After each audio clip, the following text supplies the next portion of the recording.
మరి ఇవాళ రేవంత్ రెడ్డి గారు వచ్చినాక 2 ఏళ్లలో 2.5 లక్షల కోట్ల అప్పు అయింది. ఏం చేసినావు మరి 2.5 లక్షల కోట్ల అప్పు చేసి? ఒక ఇటుక పెట్టినవా? ఒక కొత్త రోడ్ వేసినవా?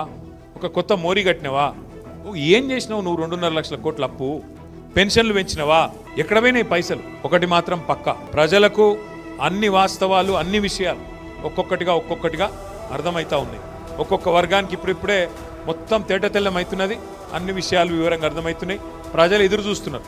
ఇప్పుడు నిజానికి ఈ ఎలక్షన్లో కేసీఆర్ గారు కాలు బయట పెట్టలే, ఒక మాట కూడా టీవీలో కూడా చెప్పలే. కానీ మన సింబల్ కూడా లేదు, కారు గుర్తు కూడా లేదు. మనోళ్ళు ఎక్కడికక్కడ వీరోచితంగా అద్భుతంగా కొట్లాడి ఇవాళ మొత్తం రాష్ట్రంలో అద్భుతమైన రిజల్ట్ తీసుకొని వచ్చినారు.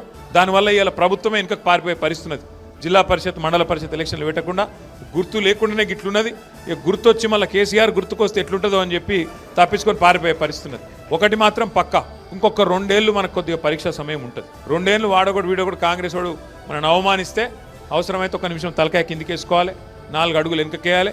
ఎందుకంటే ఎక్కడ నెగ్గాలనో తెలవాలి, ఎక్కడ తగ్గాలనో కూడా మనకు తెలవాలి. తెలిస్తేనే రేపటి రోజున 4 అడుగులు ముందుకేసేందుకు అవకాశం ఉంటుంది.